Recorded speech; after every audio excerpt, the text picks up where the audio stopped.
Justice Beat is dedicated to the 1 in 3 Americans touched by incarceration. Justice Beat is where we discuss all things justice. Good morning, Facebook family and friends. Glad to have you here with us this morning and for the 6th installment of Season 2 of the JustUs Talk Show. We're glad to have you here this morning. I'm excited about our conversation this morning because it is truly a subject that's dear to my heart, education and the justice system, juvenile justice system. So I'm going to turn this over to Mr. Jackson Kelly and he will get us started. Thank you for being here. Good morning, Justice Youth family. Today we are honored to have Haley Korman with us here, who's a Senior Associate Partner at Bellwether, an organization that focuses on improving education outcomes for students that are in the system. Her background includes legal advocacy, teaching experience, as well as a deep commitment to education equity. With that being said, Haley, welcome to the show today. Thank you so much for having me. Of course. Do you mind sharing with our audience a bit about your background and journey that led you to your current role here at Bellwether? Yeah, so I have been doing some version of this kind of work for about 25 years now. I started my career as a classroom teacher. I was a teacher for 9 years.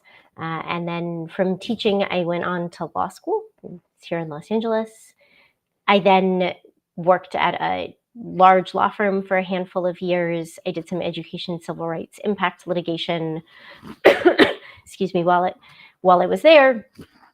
Also, while I was there, I was in my personal life managing some of my family members coming into contact with the justice system, especially young people in and out of juvenile justice facilities. And I sort of reached my career transition point at the same time as my godson was awaiting trial here in Los Angeles. And my office at my fancy law firm downtown actually looked out over the men's central jail where he was being held. He was 19 at the time. He is now serving a 54-year term in a California state prison for a crime in which no one was hurt. The substantive sentence for the crime is 3 years. He also received a gang enhancement and a firearms enhancement, and then the judge imposed the sentences consecutively instead of concurrently. Sort of how that math happens. And so I was really thinking about I am only going to get so many heartbeats in this lifetime, and how do I want to spend mine? And I transitioned to a very small nonprofit organization doing education support work in juvenile justice facilities, which really felt like sort of the right intersection of my personal experience, my experience as an educator, and my legal background. And so I spent a couple of years around the country in buildings, in classrooms, talking to kids, sitting and watching teachers. And I did some policy work, but it was sort of fingers in the dam. How do we make things a little bit better tomorrow? So I moved to Bellwether about 9 years ago for the opportunity to really speak to a larger audience.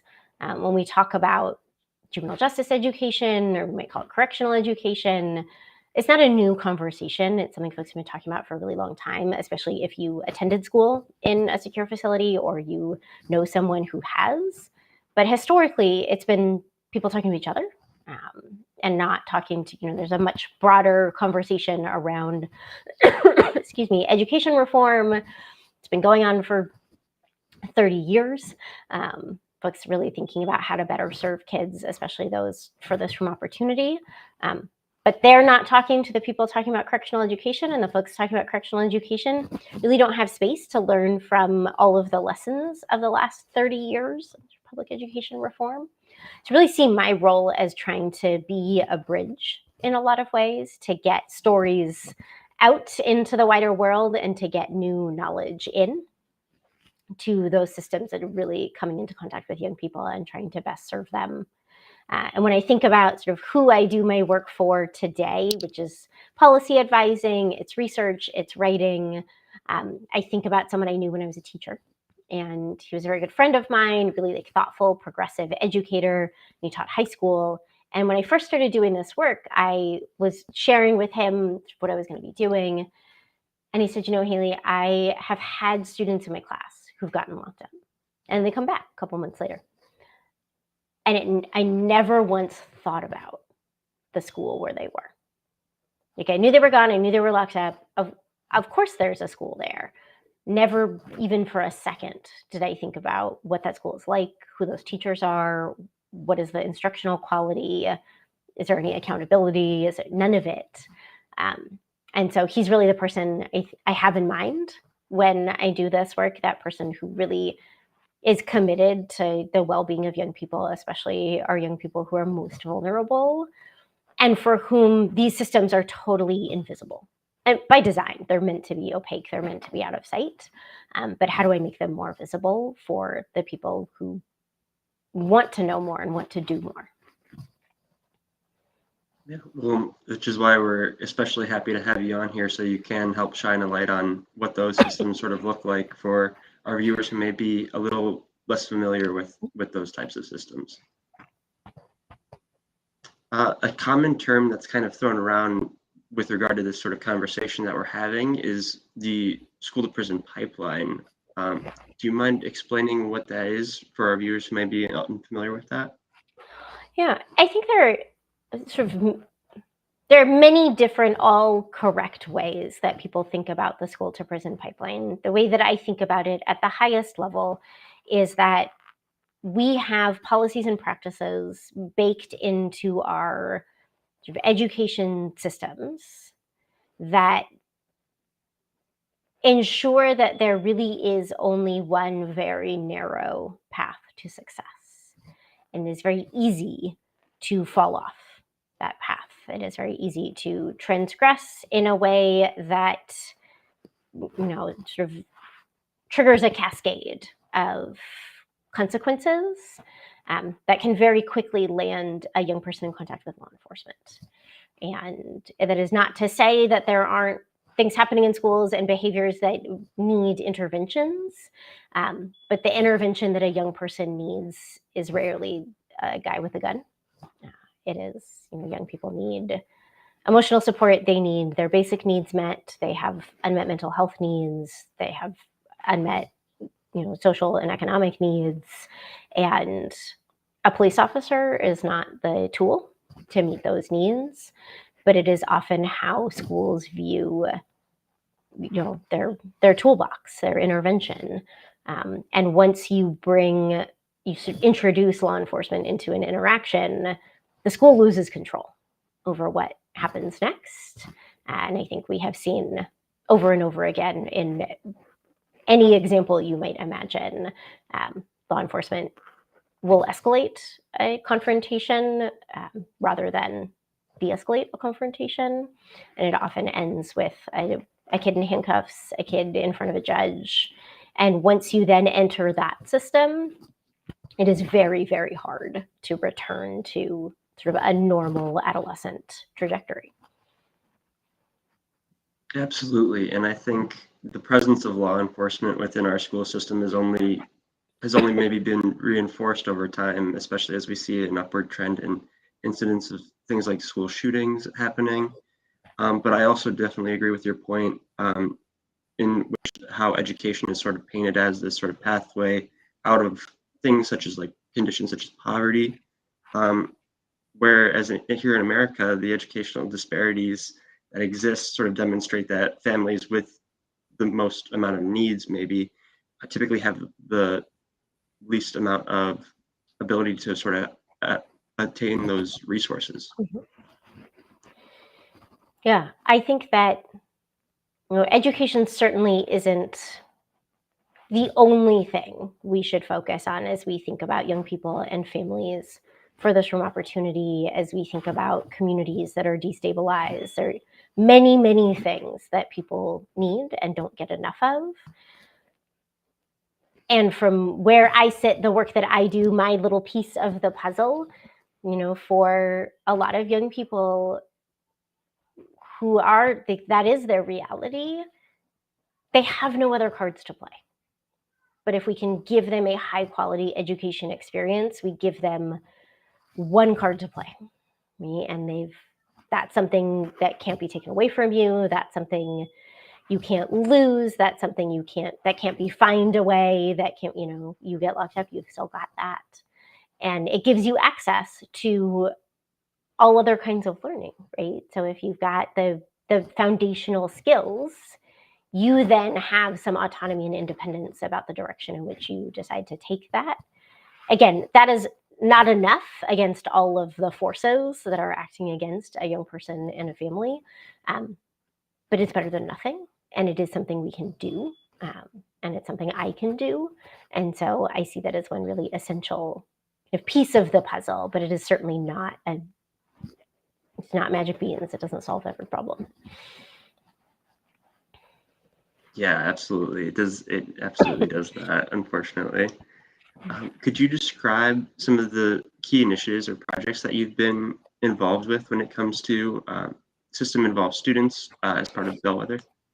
Yeah, so I would say it gets a little nerdy here, but one of the things I really think about when I think about why these systems are so poor quality and why they are allowed to continue to fail kids is because collectively, and not even expansively, like kind of publicly, but even within expert circles, we don't really know what's going on in them. And there's all kind of reasons for that. But 30 years ago, this is how we thought about sort of high poverty urban and rural schools.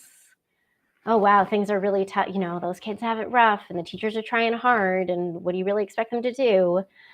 Because we didn't actually have any information about what was happening. We didn't have information about where things were, like who was doing well, who was succeeding and why, and how could we replicate that? We just kind of thought like, oh, it's a really good teacher, great. And we don't tolerate that anymore. We have an expectation that we're going to have at least a baseline level of knowledge about whether kids are learning and where kids are doing really well. How are we sort of using that data as a flashlight to understand what we can do more of? How are they being so sick? What is the secret here? And also thinking about like where kids continue to be failed. Like we can't tolerate that. We can't say like, oh, well, what are they supposed to do? Because that's not true, right? Some folks are really able to demonstrate a lot of success. So a lot of the work that I do has to do with really understanding how these systems are designed and built. I'm a policy analyst, sort of first and foremost, and so really thinking about the policy structures within them. But a lot of that is like, how are we collecting data? And again, that sounds like dull and boring, but if I've got a building full of kids that I'm supposed to be serving and I don't know what they need, right? How am I supposed to be tailoring instruction to meet their needs? And then how am I supposed to know if I did anything useful at all if I'm not measuring like whether or not they've learned anything? And there are many different ways we can do that. There are many different challenges to doing that. But part of the reason these systems are sort of allowed to operate as ineffectively as they are is because they're basically off the books.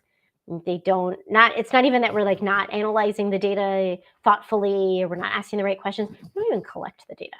We have no idea.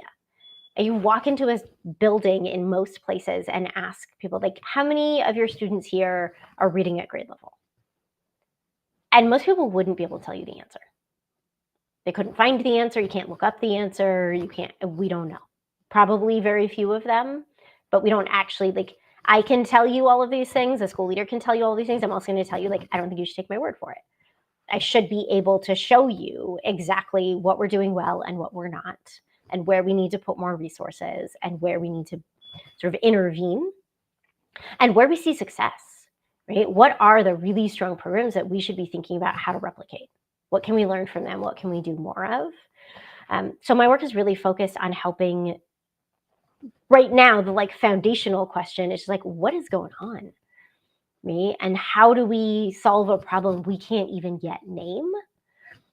I will say, kind of in parallel with that, while we are doing all this work and all this research and thinking about kind of instructional practices, thinking about improving the quality of education services in these buildings for the kids who are in them, I hold that simultaneously with a belief grounded in both like values, but also evidence and expertise that these are not healthy places for children to learn.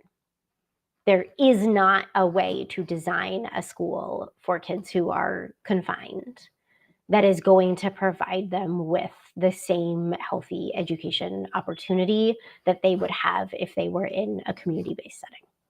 It is antithetical to just understanding the adolescence and human learning, to think that folks can be in this sort of punitive environment, deprived of their liberty, removed from their communities, and out of contact with their sort of most supportive people in their lives, and then like learn how to multiply fractions.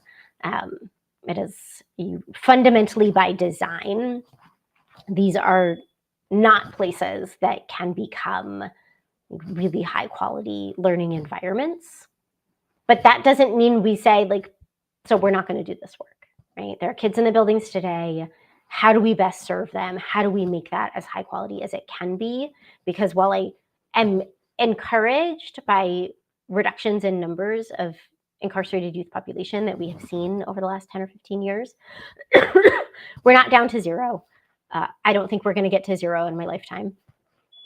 And I also recognize that there are some young people who are not prepared to navigate through the world unsupervised. And that's an important element of doing this work well, is acknowledging that there are some young people who engage in harmful, destructive behaviors. I don't think locking them in cages is the answer, but this is not, there's a very real sort of public safety element to this that I think in order to do the work successfully, we have to be clear-eyed about. Yeah, and even if it is an answer, it certainly isn't one of the more humane options available by far. And I really like what you're saying, because I think it's shining a light on where the gaps sort of exist between public perception and the reality of, sort of communities that are underserved, and especially when it comes to these educational settings.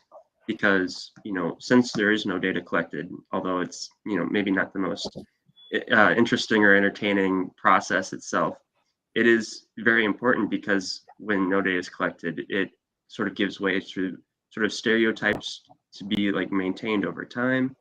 And it, maybe allows us to give maybe teachers the benefit of the doubt where, that may not always be the case. No, I think that's true. And I think that, it can be, it's a like intellectually and sometimes morally complex area to work in, because especially in states where we are seeing a real push towards diversion programs so that younger first-time nonviolent offenders are much less likely to end up serving a sentence in a secure facility. You're often working with a population, they've committed real crimes with real victims. And it is not for the teacher to then punish them with a low quality education experience. But you do have to wrestle with some of the kind of politics around that, and the idea of like, well, I've got all these kids over here who didn't do a bad thing. Why should I be investing in these kids over here? And I think the reality of that is that I've never talked to a kid in a juvenile justice facility who said like, oh, this is the only bad thing that ever happened to me, right? Nobody's first experience with violence is as a perpetrator. And this is a population of young people who are, it's the deep end, right? This is the culmination of years and years and years of failures of adults in their lives. And it is, they're the proverbial like canaries in the coal mine, right? This is as bad as it gets, short of dying, is that kids end up in these spaces. And right now we sort of look at them as they have made the mistakes, they've failed, they've made the bad choices, when the reality is they are the result of mistakes and bad choices of systems and adults in their lives. And one of the things that I find especially sort of heartbreaking when I talk to young people heartwarming, is how much responsibility many of them take for their choices and how little they hold the adults responsible for the choices that they made. You mentioned earlier in the conversation thinking about school shootings, and we're really seeing kind of hardening of schools and increases in law enforcement present on school campuses because of school shootings. And we don't often sort of stop and ask, like, where did that kid get a gun? Right? What is the role of like easy access to firearms in this equation? Because once upon a time, that kid was just as angry and just as alienated, and he was going to come to school and like punch some people. And the school principal knows how to deal with that, right? That's a manageable, like, adolescent incident that we can handle. And it is the introduction of firearms that makes that feel like an adult problem, not a kid problem.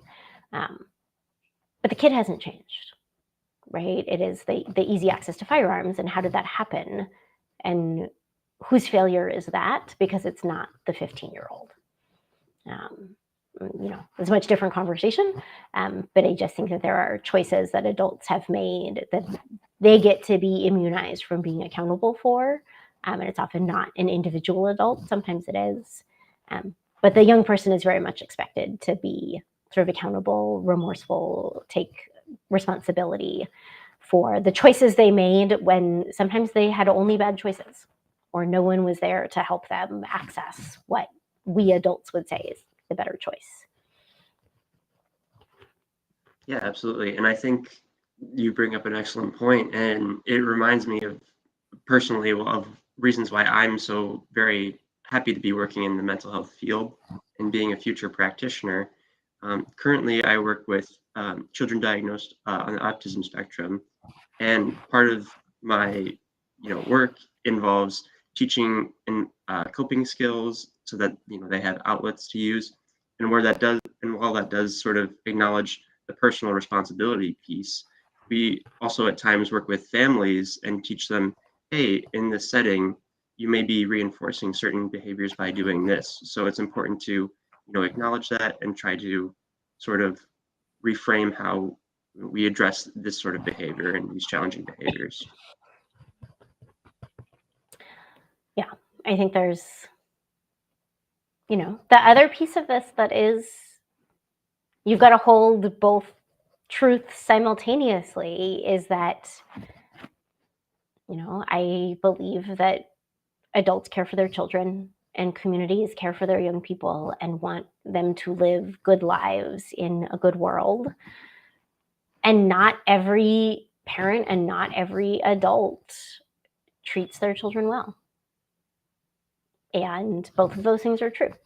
And we are sometimes so I will talk to some young people who being in a secure facility is a relief to them. They feel safe. They are protected. Where they are coming from was not, they felt in danger. And again, it's like heartwarming and heartbreaking, right? And I'm so grateful that you have found a place where you feel that relief. And I can't believe this is it, right? It took this for you to get that. Nobody saw what was happening. Nobody intervened. Nobody protected you. And now we're here. And the consequences of that for young people over a lifetime are going to,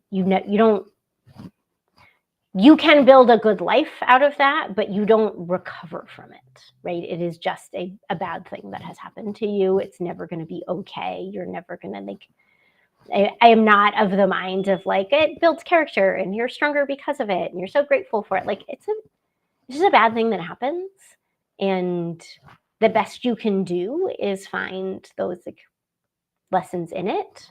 But it's not a good thing. It's not a positive place for a young person to be. We can give them all of the good they experience in much better ways. Absolutely right. You can't change the past, but you, irregardless, have to try to find some semblance you can to work for a better future, which is a great transition into our next question here. When it comes to advocating for reforms and addressing institutional obstacles in providing a high quality education services to youth in institutional settings, what is your approach when it comes to that? Yeah, I mean, I think I have my ambitions. What would I do if I were in charge?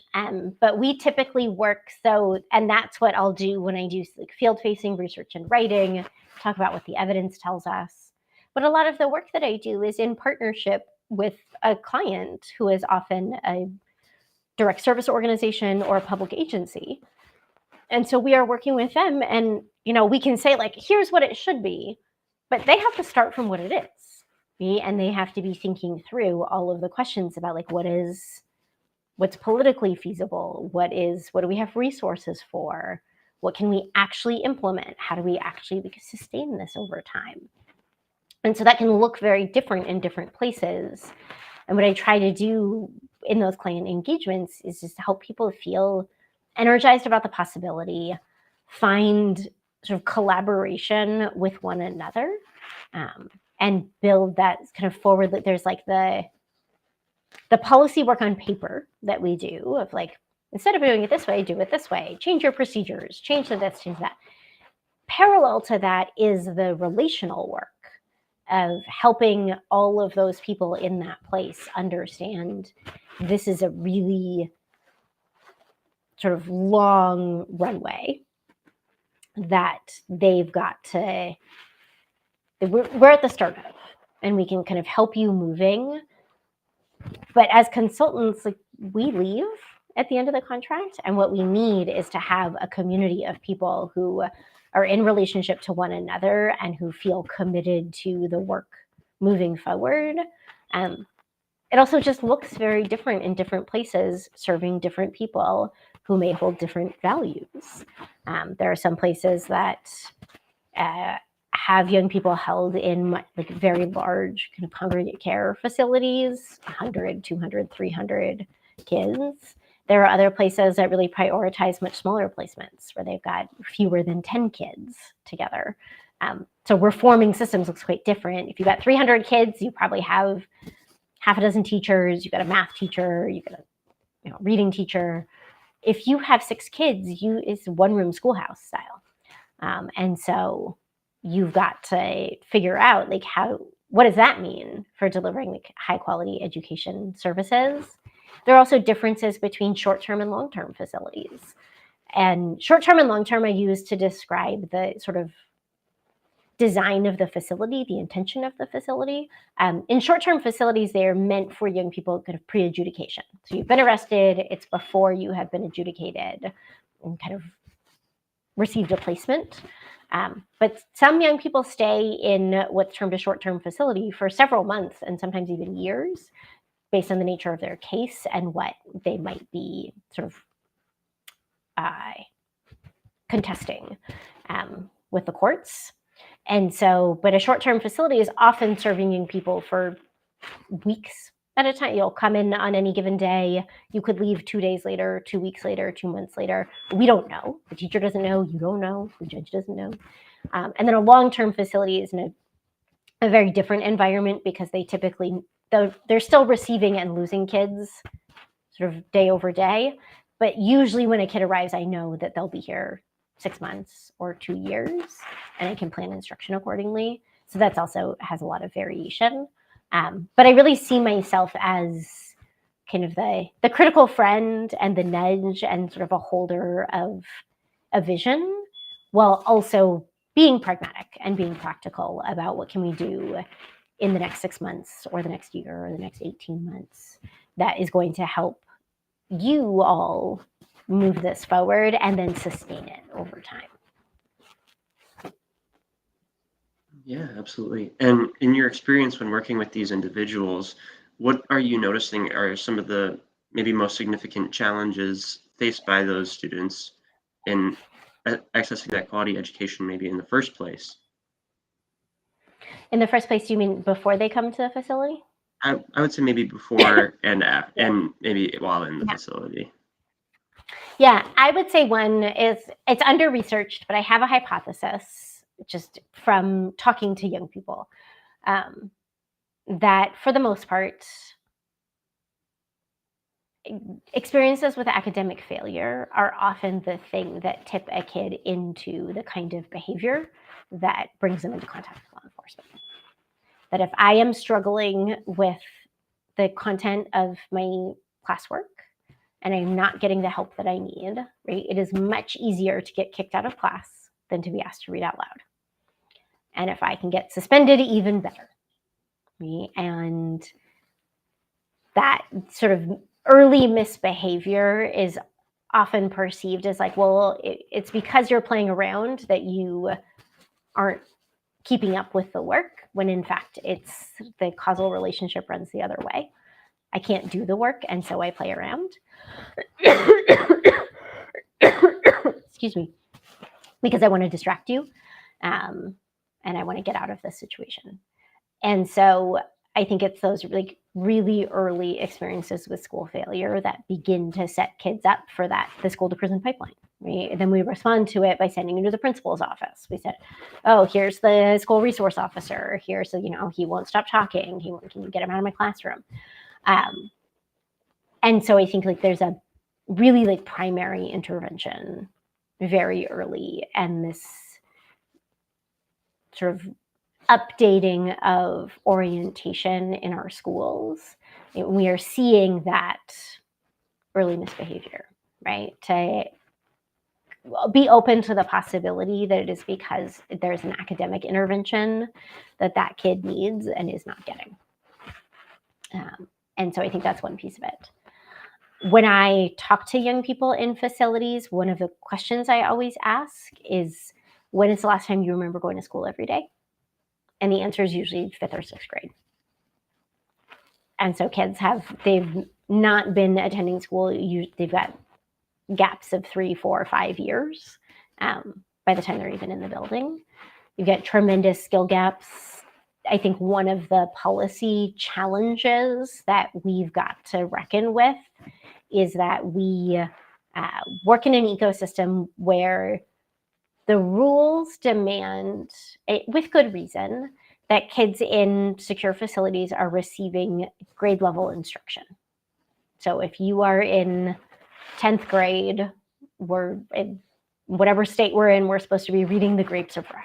That is one of the books in our 10th grade state standards. The problem is my 10th graders can't read. Right? And no matter how many times we read through The Grapes of Wrath, because we're supposed to be talking about, theme and tone, I'm not helping them if I'm not teaching them how to read. Right? And so we've got this real friction between wanting to hold these schools and these students to the same high expectations as their peers in a sort of traditional neighborhood school, with what educators recognize sort of of like meeting a kid where they are, right? And if you are at a 2nd grade level as a 10th grader, I want to get you there. I want you to be achieving at that 10th grade level, but we got to get through 3rd grade and 5th grade and 7th grade first. And we do not currently have sort of a policy and accountability design that makes that possible. And so teachers are trying to teach like a literacy lesson, like a reading lesson while reading like The Grapes of Wrath, which just fundamentally doesn't work for a kid who doesn't have basic reading skills, basic literacy. And so I think we've got this real mismatch between understanding how we actually meet the real needs of the kids in front of us, while still holding a value of wanting them to achieve at the same levels as our community-based peers. And you talk to any educator, he's not been in school since 5th grade. He has incredible skill gaps when it comes to basic reading and math skills, can't do basic arithmetic. But I've got him in an Algebra 1 class, and he's trying to earn Algebra 1. Like, nobody thinks that's going to work. And yet we keep doing it because we've not designed systems with these kids truly in mind and thinking about what will actually lead to their success. And when it comes to sort of how you navigate sort of the legal and political complexities that are associated with those changes when advocating for these reforms.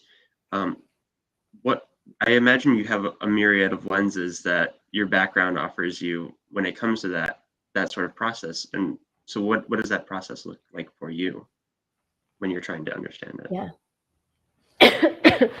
I think the thing that is most important to how I do the work is I am committed to approaching it from an orientation that always begins with a young person and a young person's experience and a young person's unmet needs.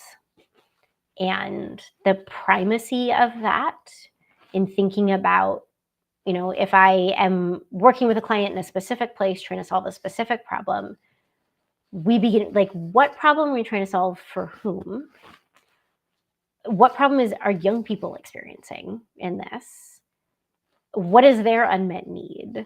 And then how do we work back from there to understand what meets that need? And then how do we design the system or the policies to make that possible, right? What would either facilitate or inhibit meeting that need? And what are then the implications for sort of the adults at the whiteboard to figure out, rather than going in the other direction, right? Of like, well, what are the laws and how do we change them? And how, beginning from the piece of paper, but really thinking about, what does this young person need? How do they articulate what they need? I am also mindful, like I think that this is true. Like teenagers are not great narrators of what they actually need, but they have a lot of confidence in talking about what they need. And I think we want to respect that, right? Like there is a lot of value in people articulating their unmet needs. Also, I talked to a young person once who said, the thing I really need is I'm in foster care. I'm supposed to be getting a bus pass every month. It's always late. And I can't get to school for like the first week of the month because I don't have my bus pass. And if I could just get that bus pass on time. And then the more we talked, so for him, he was like, I need the bus pass. Can someone just get me the bus pass? And the more I talked to him, the more it became revealed he was like moving foster care placements every 8 weeks. And that's why the bus pass wasn't getting to him, because it was getting forwarded and they didn't have a new address and this and that. It was like, oh, that's the problem, right? The bus pass is the symptom. It can't find its way to you. The problem is that you are moving placements far too much. But for him, that was such a normal part of his existence. It did not occur to him that that might be a thing he could complain about, right? That's just how the world operates. What I need is my bus pass. So I think there's a role for us as adults and professionals to always listen for the thing kind of not being said, or what a young person, where their sort of visibility ends because their experience is limited, or because they just have always lived in a state of being controlled, of being told this. It seems futile to try to say, but what if I didn't move placements every 8 weeks? Like, obviously that would be better. And I'm sure he said that 100 times and everyone said, like, not possible. Please stop complaining about that. And so I really always begin from the point of view of the young person. And sometimes that means like we make decisions about a policy change that's like harder for adults, but makes life better for kids. And getting the people in the room, the professionals in the room, to a place where they are comfortable with that, where they will say, like, I understand that this makes my job harder and I'm going to have to train my people differently, but it is such high impact for young people. And that is actually what we are here to do, that we're going to do it. And so bringing people around to that orientation where they can kind of take off their agency hat and say, like, we're thinking about a young person over the course of a lifetime, not just like my job, what I do, here's what we offer, here's how you're eligible, here's the form to fill out. Like, what does this young person need and what does this family need? Yeah, absolutely. And in your sort of description of maybe like younger people not being the best narrators, or maybe not even necessarily having the experience to know what it is exactly that they might need, I'm kind of just reminded of Holden Caulfield from Catcher in the Rye, and sort of just the stream of consciousness sort of narration. So I thought that was just funny because I that was the first thing that came to my mind. But you're absolutely right in that, because these young people don't have that experience, they don't necessarily know what else there is, like what their options are. And so I think that definitely plays a big role in how they sort of shape and develop their own goals, even if that might take the shape of in like an unconscious process.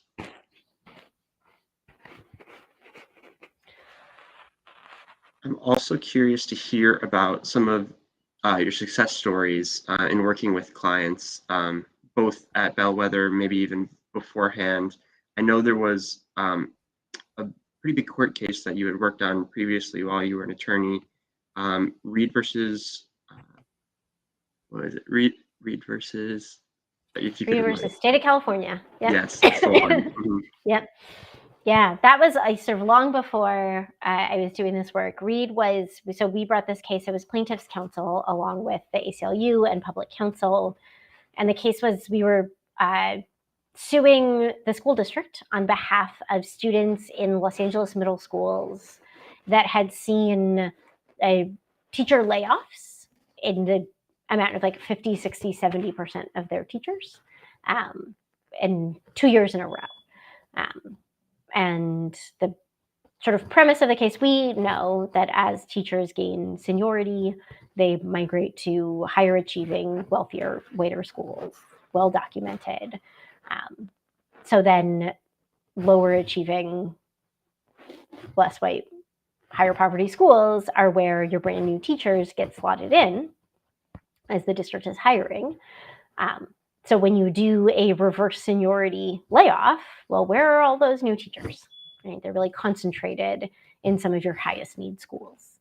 And so we brought suit on behalf of the families to try to stop the district laying off teachers at some of those most impacted schools. It was probably about 3 years on that case, went all the way up to the California Supreme Court. Didn't really... I think it resulted in a win. We had a settlement agreement with the district and with the union. It ended up being procedurally quite complex. And then by the time we were sort of signing off on a settlement agreement, the risk of layoffs had passed. And so the court ended up not really ruling on the underlying sort of legal question there. It was very interesting. It was very interesting to me to see sort of the role of litigation and impact litigation as we think about kind of education civil rights work, what it can do and what it can't do. Victories broadly in this work are, I don't want to say they're few and far between, but you've got to sell.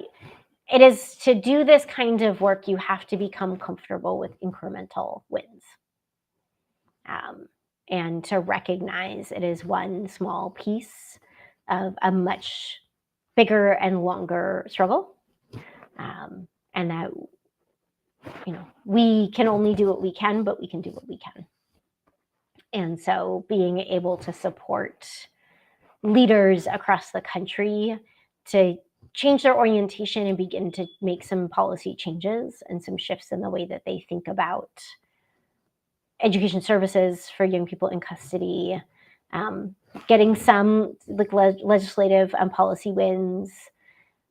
I would say, like, having now done this work specific to education in secure facilities for about a dozen years now, the biggest win for me that I see is that like way more people are talking about this than were 10 years ago. 10 years ago, this was like a fringe niche issue. I had to like start at the ground floor explaining to people what it was and why it matters. And I feel so encouraged when I see people like writing stuff out in the world or doing work like this podcast, or it's people are doing the work and also the world is welcoming them and meeting them, right? So both things are happening. And I see my sort of effort from where I sit much more in kind of the second side of that is like priming the kind of broader education reform community to understand that this is a problem you need to care about. These are students who matter, and like creating space for all of the people who have been saying this for many, many years, but giving them a place in the room. I was at I moderated a panel a few weeks ago that was focused around like student disengagement. And two of the folks on the panel worked with young people who were in the juvenile justice system.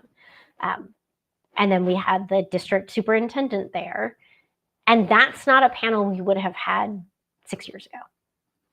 And we wouldn't have brought in folks who are running juvenile justice facilities to talk about kind of what they are seeing and experiencing and what they think the implications are for school districts as they think about student re-engagement and chronic absenteeism.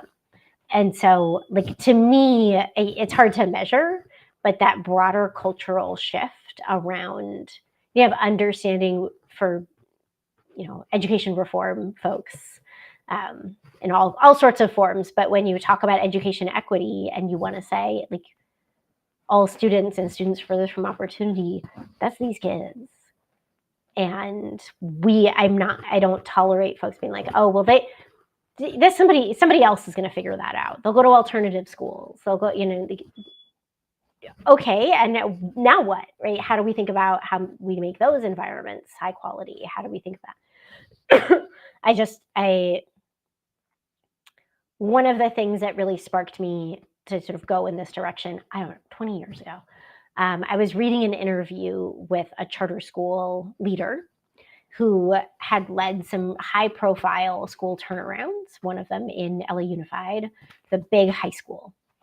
And there was an interview with him, and someone was like, how did you make these changes? What were some of the first things you did? And he said, oh, one of the very first things I did was got rid of all the gang members. I was like, okay, those are your students. Like, how is it that you have this belief that you can simply sort of abdicate responsibility for some group of students learning because they're hard for you to teach? And it's really building in people resilience that you should be on the hook for teaching kids, even if it's hard for you. Even if they don't like you, even if you don't like them, that doesn't mean you don't have to teach them. And that they can just sort of, once they've exited your school doors, that's no longer your responsibility, but that we do hold a shared responsibility for their learning. Absolutely, yeah. Just because it's difficult, doesn't mean that the work isn't still important or that it needs to be done.